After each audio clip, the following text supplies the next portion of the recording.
How we got here until I heard George Barkley speak. And I take great pleasure, especially with Yankees and Irish and German, in telling our story. And as I heard it the first time from George Barkley, he said, well, we all started out in Scotland and we didn't own any land. So since some English came, they burned those Irish down south and they needed some people to work the land. And so they got us, the Scots, and the Welsh, and said, come on down here, we're going to let y'all be farmers, or we're going to lease you some land for 7 to 11 or however many years. So they did that for a long time. And then in the late 1600s, some of the Irish came over this way. And in the mid-1700s, for whatever reason or another, we were not needed on that land anymore. So we couldn't go back to Scotland because we didn't own anything there. So all we could do was really come line up over in Belfast, figure out, spend our last penny to get on some rickety ship and come to America and see what we could find here. And I was just having a conversation with an Irish buddy of mine, and he is seriously Irish. A few weeks ago, he goes, well, Hank, you may have had some help. Because about the time we came is when the IRA, the Irish Republican Army, was starting to take some Northern Ireland back. So that's a whole other thing I want to find out. Where we would have been invited to leave or have a charred house to live in, or maybe not at all. So there's another story there that I really want to find out more about in the coming year. And that conversation was just like 2 weeks ago over in Germany. So as George Barkley said, well, we got on the boat and we skidded across. It might have been 2 weeks, it might have been 2 months, you might have died, you might have sunk, you might have got eaten by a shark.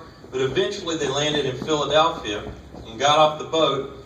And the short version of what George says, well, we couldn't go west because William Penn's people all had that. We couldn't go north because that was already settled and that was New England. So we started coming south, and Virginia was essentially in New England too, an aristocracy. So we kept coming until they crossed the Rowan River, and there wasn't anybody there except some Indians that they made friends with. They said, well, why don't we stop here? And Chris was just mentioning this story. There's a place called Bear Tree over by Thyatire on the Davidson Concord Road. Now, I took a motorcycle ride this winter.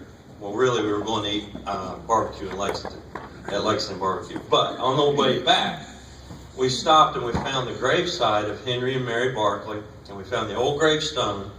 But there's the church keeps up their gravestone there. It's a beautiful headstone. It says, through faith and courage and hard work, they built a home in the wilderness.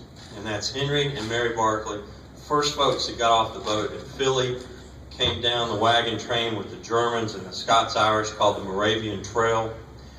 Mainly Scots-Irish around in here. There's a little section of German. If you look on our family tree, we have some German blood very early on. And my family immediately now includes the name Schnegelberger, my wife's mother's maiden name. But as George Barkley said, well, we all got here, we made our families, and this is where it started, and we moved all over the U.S., and we've gone all over the world. But it was lucky when we got here we couldn't go north, or as George said, we'd all be Yankees. So, anyway, well, welcome to the thing. I love that story of George Barkley, and I tell it to people all the time with a much heavier accent than that, and it always cracks them up. I'd like to go around the table and just tell us who's here. Let's start right here.